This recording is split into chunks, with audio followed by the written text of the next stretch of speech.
ಸ್ನೇಹಿತರೆ, ಮೀಡಿಯಾ ಮಾಸ್ಟರ್ಸ್ಗೆ ಸ್ವಾಗತ ಸುಸ್ವಾಗತ. ಗೆಳೆಯರೆ, ನಿಮಗೆಲ್ಲ ಬರ್ಮುಡಾ ಟ್ರಯಾಂಗಲ್ ಬಗ್ಗೆ ಗೊತ್ತಿದೆ. ಅಲ್ಲಿ ನಡೀತಿದ್ದ ಅನಾಹುತಗಳು, ಅವುಗಳಿಗೆ ಕಾರಣವಾಗ್ತಿದ್ದ ಅಂಶಗಳು, ಹೀಗೆ ಸಾಕಷ್ಟು ವಿಷಯಗಳನ್ನು ಹಿಂದಿನ ವಿಡಿಯೋದಲ್ಲಿ ನಿಮಗೆ ಹೇಳಿದ್ದೆ.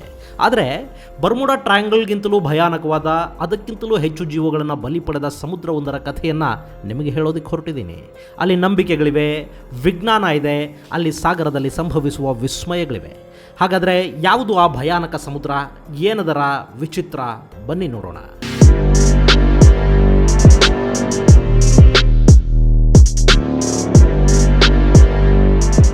ಸ್ನೇಹಿತರೆ, ಅದು ಮಾರ್ಚ್ 22, 1957. ಸಮಯ ಬೆಳಗಿನ ಜಾವ 4:48.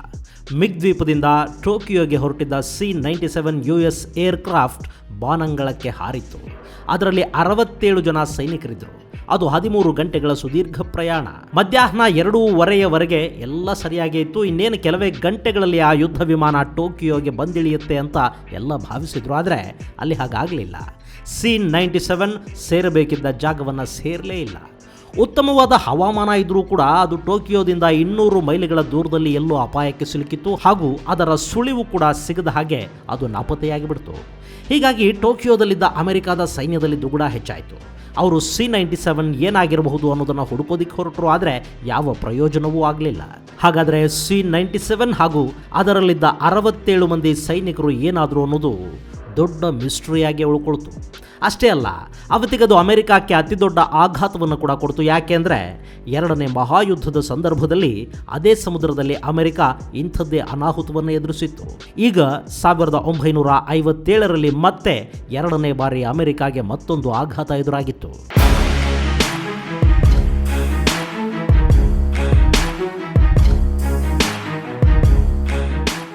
ಸ್ನೇಹಿತರೆ, ಇಲ್ಲಿ ಇನ್ನೊಂದು ಉದಾಹರಣೆಯನ್ನು ಕೊಟ್ಟು ಈ ಸಮುದ್ರದ ವಿಚಾರಕ್ಕೆ ಬರ್ತೀನಿ.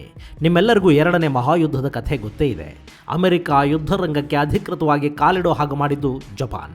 ಅವತ್ತು ಜರ್ಮನಿಗಿಂತ ಇಡೀ ವಿಶ್ವಕ್ಕೆ ಅಪಾಯಕಾರಿಯಾಗಿ ಕಂಡಿದ್ದು ಕೂಡ ಇದೇ ಜಪಾನ್. ಯಾಕೆ ಅಂದರೆ, ಜಪಾನ್ ಅವತ್ತಿನ ಅತಿದೊಡ್ಡ ಸಾಮ್ರಾಜ್ಯವಾಗಿದ್ದ ಬ್ರಿಟನ್ ಅನ್ನು ನಡುಗಿಸಿತ್ತು. ಜಪಾನ್ನ ಅಬ್ಬರಕ್ಕೆ ಚೀನಾ ಸೇರಿದಂತೆ ಯುರೋಪ್ನ ರಾಷ್ಟ್ರಗಳೆಲ್ಲವೂ ಸುಸ್ತೆದ್ದು ಹೋಗಿದ್ವು. ಸೌತ್ ಈಸ್ಟ್ ಏಷ್ಯಾ ಹಾಗೂ ದಕ್ಷಿಣ ಏಷ್ಯಾದಲ್ಲಿ ಜಪಾನ್ ಒಂದೇ ಸಮಕ್ಕೆ ಆರ್ಭಟಿಸತೊಡಗಿತ್ತು.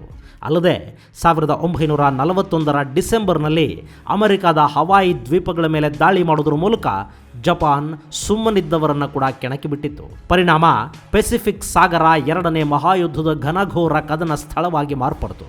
ಅವತ್ತಿಗೆ ಅಮೆರಿಕದ 106 ಯುದ್ಧ ನೌಕೆಗಳು, 4 ಏರ್ಕ್ರಾಫ್ಟ್ ಕ್ಯಾರಿಯರ್ಗಳು, 16 ಸಬ್ಮರೀನ್ಗಳು ಜಪಾನ್ ವಿರುದ್ಧ ಪೆಸಿಫಿಕ್ ಸಾಗರದಲ್ಲಿ ಯುದ್ಧ ಮಾಡ್ತಾ ಇದ್ವು. ಅಂಥ ಸಂದರ್ಭದಲ್ಲೇ ಅಮೆರಿಕ ತನ್ನ ಇತಿಹಾಸದಲ್ಲೇ ಅತಿದೊಡ್ಡ ನೈಸರ್ಗಿಕ ವಿಕೋಪಕ್ಕೆ ತುತ್ತಾಗಿದ್ದು. ಅದು ಡಿಸೆಂಬರ್ 1944. ಪೆಸಿಫಿಕ್ ಸಾಗರದಲ್ಲಿ ಅಮೆರಿಕದ ಯುದ್ಧ ನೌಕೆಗಳು ನಿಂತಿದ್ವು. ಫಿಲಿಪೈನ್ಸ್ ಸಮುದ್ರ ತೀರದ ಬಳಿ ಅಮೆರಿಕ ಯೋಧರ ಕಣ್ಣಿಗೆ ಜಪಾನ್ನ ನೌಕಾಪಡೆ ಕಾಣಿಸ್ಕೊಳ್ತು. ಆ ನಂತರ ಅಲ್ಲಿ 3 ದಿನಗಳ ಕಾಲ ನಿರಂತರವಾಗಿ ಕಾದಾಡಿದ ಅಮೆರಿಕದ ಯುದ್ಧ ನೌಕೆಗಳು, ವಿಮಾನ ವಾಹಕಗಳು ಇಂಧನ ತುಂಬಿಸ್ಕೊಳ್ಳೋ ಪ್ರಯತ್ನದಲ್ಲಿದ್ವು. ಆಗ ಶುರುವಾಯಿತು ನೋಡಿ ಚಂಡಮಾರುತದ ಆಟ.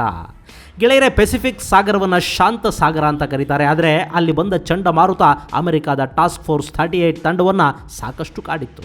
60 ಅಡಿಗಳಿಗೂ ಹೆಚ್ಚು ಎತ್ತರದ ಅಲೆಗಳು ಕಂಡುಬಂದಿದ್ವು. ಹೀಗಾಗಿ ಅಮೆರಿಕದ 3 ಡೆಸ್ಟ್ರಾಯರ್ಗಳು, 16 ಹಡಗುಗಳು, 200 ಯುದ್ಧ ವಿಮಾನಗಳ ಜೊತೆ ಸುಮಾರು 765 ಸಿಬ್ಬಂದಿ ಅಲ್ಲಿ ಸಮುದ್ರದ ಪಾಲಾಗಿಬಿಟ್ರು.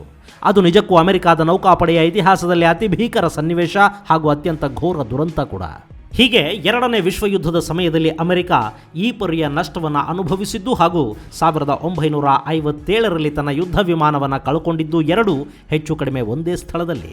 ಆ ಭಯಾನಕ ಪ್ರದೇಶ ಜಪಾನ್ನಿಂದ ಸುಮಾರು 200 ಮೈಲಿಗಳ ದೂರದಲ್ಲಿದೆ. ಅದನ್ನು ಜಪಾನಿಯರು ಹಾಗೂ ಚೀನಿಯರು ಡ್ರ್ಯಾಗನ್ ಟ್ರಯಾಂಗಲ್ ಅಂತಲೇ ಕರೀತಾರೆ. ಜಪಾನ್ ಮತ್ತು ಚೀನಾ ಭಾಗದಲ್ಲಿ ಈ ಸಾಗರದ ಮಧ್ಯೆ ಅತಿಮಾನುಷ ಶಕ್ತಿಗಳಿವೆ ಅಂತಲೇ ಭಾವಿಸಲಾಗುತ್ತೆ. ಅದನ್ನು ಜಗತ್ತು ಡೆವಿಲ್ ಸಿ ಅಂತ ಗುರುತಿಸುತ್ತೆ. ಡೆವಿಲ್ ಸಿಯನ್ನು ಪೆಸಿಫಿಕ್ ಸಾಗರದಲ್ಲಿನ ಬರ್ಮುಡಾ ಟ್ರಯಾಂಗಲ್ ಅಂತ ಹೇಳಿದರೆ ತಪ್ಪಾಗೋದಿಲ್ಲ. ಇಲ್ಲಿ ಕಣ್ಮರೆಯಾದ ಹಡಗುಗಳಿಗೆ ಲೆಕ್ಕ ಇಲ್ಲ. ಸಾಗರ ಸೇರಿದ ವಸ್ತುಗಳಿಗೆ ಬೆಲೆ ಕಟ್ಟೋದಿಕ್ಕೂ ಆಗೋದಿಲ್ಲ. ಈ ಸಮುದ್ರದ ಮೇಲೆ ಹಾರಾಡೋ ವಿಮಾನಗಳು ಕೂಡ ಕಣ್ಮರೆಯಾಗುತ್ತವೆ ಅಂದರೆ ನಿಜಕ್ಕೂ ಇದು ಭಯ ಹುಟ್ಟಿಸುವ ಸಾಗರ ಪ್ರದೇಶನೇ.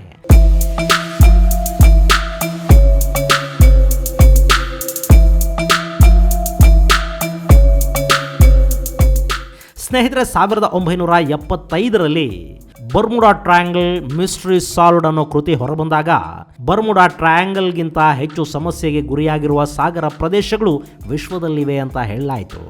ಅವತ್ತು ಲ್ಯಾರಿ ಕ್ರುಶ್ಚೆ ಪೆಸಿಫಿಕ್ ಸಾಗರದ ಪ್ರದೇಶವನ್ನು ಗಮನದಲ್ಲಿಟ್ಟುಕೊಂಡೇ ಬರ್ಮುಡಾ ಟ್ರಯಾಂಗಲ್ಗಿಂತ ಭಯಾನಕ ಜಾಗಗಳಿವೆ ಅಂತ ಹೇಳಿದ್ದು. ಆ ಪ್ರದೇಶದ ಬಗ್ಗೆ ಜಪಾನ್ನ ಸಂಶೋಧಕರು ವಿಭಿನ್ನ ನಿಲುವನ್ನು ವ್ಯಕ್ತಪಡಿಸ್ತಾರೆ. ಇದು ಚಂಡಮಾರುತಗಳ ಕಾರ್ಖಾನೆ ಇದ್ದ ಹಾಗೆ, ಇಲ್ಲಿ ವರ್ಷಕ್ಕೆ ಅತಿ ಭಯಾನಕವಾದ 30ಕ್ಕೂ ಹೆಚ್ಚು ಚಂಡಮಾರುತಗಳು ಏಳುತ್ತವೆ, ಅವುಗಳು ಗಂಟೆಗೆ 200 ಮೈಲಿಯನ್ನು ದಾಟುತ್ತವೆ ಅನ್ನೋದು ಅವ್ರ ಲೆಕ್ಕಾಚಾರ. ಇಂಥ ಚಂಡಮಾರುತಗಳು ಕಾಣಿಸ್ಕೊಂಡಾಗ 60 ಅಡಿ ಎತ್ತರದ ಅಲೆಗಳು ಮೇಲೇಳುತ್ತವೆ. ಅಂಥ ಸಂದರ್ಭದಲ್ಲಿ ಆ ಅಲೆಗಳ ಮುಂದೆ ಯಾವುದೇ ಹಡಗು ಕೂಡ ನಿಲ್ಲೋದಕ್ಕೆ ಸಾಧ್ಯವಾಗೋದಿಲ್ಲ ಅನ್ನೋದು ಸಂಶೋಧಕರ ವಾದ. ಇಷ್ಟರ ಮೇಲೂ ಈ ಸಮುದ್ರದಲ್ಲಿ ಅದೇನೋ ಭಯಾನಕ ರಹಸ್ಯ ಇದೆ ಅನ್ನೋ ಅನುಮಾನ ಸಮುದ್ರಯಾನಿಗಳ ಮನಸ್ಸನ್ನು ಕಾಡದೇ ಇರಲಿಲ್ಲ. ಯಾಕೆಂದರೆ ಇಡೀ ಜಗತ್ತಲ್ಲಿ ಸುನಾಮಿ ಅನ್ನೋ ಪದವನ್ನು ಹುಟ್ಟುಹಾಕಿದ್ದೇ ಈ ಪ್ರದೇಶ. ಇಲ್ಲಿನ ಸಮುದ್ರದ ಆಳದಲ್ಲಿ ಉಂಟಾಗುವ ಭೂಕಂಪನಗಳು ಜಪಾನ್ನಲ್ಲಿ ಸುನಾಮಿ ಉಂಟು ಮಾಡುತ್ತವೆ. ಹಾಗಾಗಿನೇ ಜಪಾನಿಯರು ಇದನ್ನು ಅತಿಮಾನುಷ ಶಕ್ತಿಗಳಿರೋ ಸಾಗರ ಅಂತ ಭಾವಿಸ್ತಾರೆ.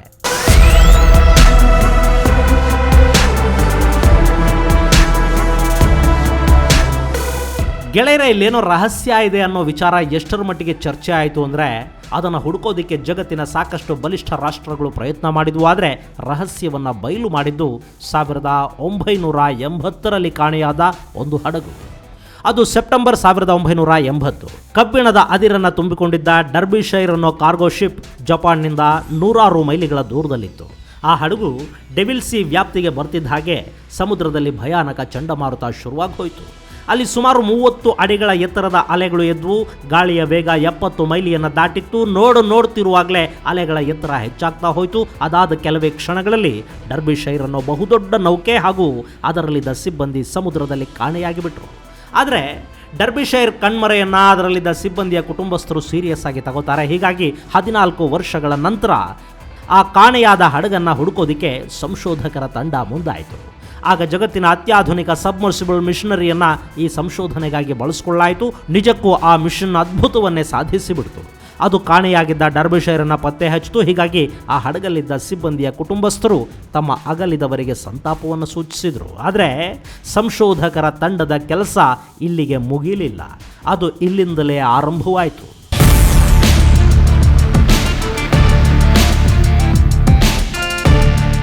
ಇಲ್ಲಿ ಡರ್ಬಿಶೈರನ್ನು ಹುಡುಕಿ ಹೊರಟ ಸಂಶೋಧಕರಿಗೆ ಪೆಸಿಫಿಕ್ ಸಾಗರದಲ್ಲಿ, ಅದರಲ್ಲೂ ಡ್ರ್ಯಾಗನ್ ಟ್ರಯಾಂಗಲ್ ಅಥವಾ ಡೆವಿಲ್ ಸೀನಲ್ಲಿ ರಹಸ್ಯ ಒಂದು ಪತ್ತೆಯಾಯಿತು. ಆ ರಹಸ್ಯದ ಹೆಸರು ಸೀ ಟ್ರಂಚ್. ಸಾಮಾನ್ಯವಾಗಿ ಸೀ ಟ್ರಂಚ್ ಅಂದರೆ ಎಲ್ಲರಿಗೂ ಗೊತ್ತಾಗೋದಿಲ್ಲ. ನೀವು ಗಂಡಿಕೋಟೆಯ ಗ್ರ್ಯಾಂಡ್ ಕೆನಾನನ್ನು ನೋಡಿದಿರಲ್ವಾ? ನೋಡಿಲ್ಲ ಅಂದರೆ ಈ ಇಮೇಜುಗಳನ್ನು ಒಂದ್ಸರಿ ನೋಡಿಬಿಡಿ. 2 ಕಡೆಗಳಲ್ಲಿ ಎತ್ತರವಾದ ಸ್ಥಳ, ಮಧ್ಯದಲ್ಲಿ ಕಣಿವೆ, ಅದರ ಆಳ 106 ಅಡಿಗಳಷ್ಟಿರಬಹುದು. ಇಂಥ ಪ್ರದೇಶವನ್ನು ಗ್ರ್ಯಾಂಡ್ ಕೆನಾನ್ ಅಂತ ಕರೆಯಲಾಗುತ್ತೆ. ಇವು ನೈಸರ್ಗಿಕವಾಗಿ ರೂಪುಗೊಂಡಿರುತ್ತವೆ. ಇಂಥ ಗ್ರ್ಯಾಂಡ್ ಕೆನಾನ್ಗಳು ಪೆಸಿಫಿಕ್ ಸಾಗರದಲ್ಲಿ ಸಾಕಷ್ಟಿವೆ. ಆದರೆ ಅವುಗಳ ಆಳ ಕೇಳಿದರೆ ಮಾತ್ರ ಎಂಥವರು ಬೆಚ್ಚಿ ಬೀಳಬೇಕು.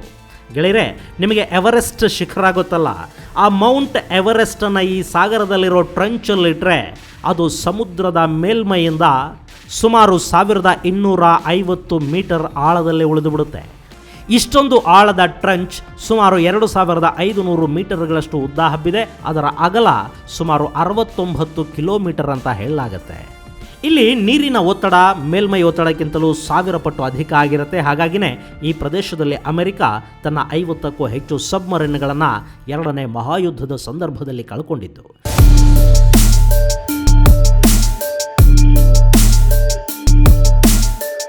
ಗೆಳೆಯರೆ, ಈ ಕಣಿವೆಗಳೇ ಪೆಸಿಫಿಕ್ ಸಾಗರ ಪ್ರದೇಶವನ್ನು ಇಷ್ಟೊಂದು ಭಯಾನಕವಾಗಿಸಿರೋದು.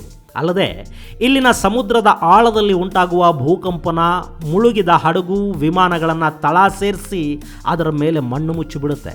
ಹಾಗಾಗಿನೇ ಈ ಸಾಗರದಲ್ಲಿ ಕಣ್ಮರೆಯಾದ ಯಾವ ವಸ್ತೂ ಕೂಡ ಅಷ್ಟು ಸುಲಭಕ್ಕೆ ಸಿಗೋದಿಲ್ಲ.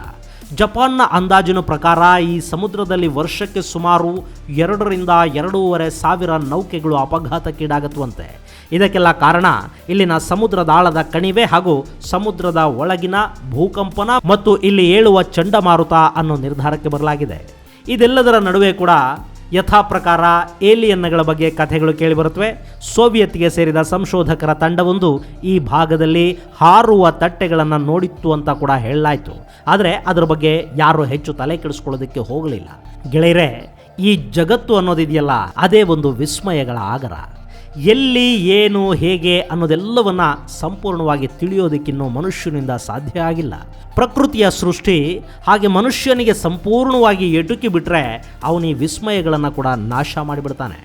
ಮನುಷ್ಯನಿಗೆ ಹವಾಮಾನವನ್ನು ತಿಳಿದುಕೊಳ್ಳೋದಕ್ಕೆ ಸಾಧ್ಯವಾಗಿದೆ ನಿಜ, ಆದರೆ ಹವಾಮಾನದ ವೈಪರೀತ್ಯಗಳನ್ನು ತಪ್ಪಿಸೋದು ಹೇಗೆ ಅನ್ನೋದನ್ನು ಇನ್ನೂ ಅವನು ಅರ್ಥ ಮಾಡ್ಕೊಳ್ಳೋದಕ್ಕೆ ಸಾಧ್ಯವಾಗಿಲ್ಲ. ಹಾಗಾಗಿನೇ ಮನುಷ್ಯ ಎಷ್ಟೇ ಬುದ್ಧಿವಂತ ಆದರೂ ಏನೇ ತಂತ್ರಜ್ಞಾನವನ್ನು ಅವನು ಅಭಿವೃದ್ಧಿಪಡಿಸಿದರೂ ಕೂಡ ಪ್ರಕೃತಿಯ ಮುಂದೆ ಅವನು ತೃಣ ಸಮಾನ.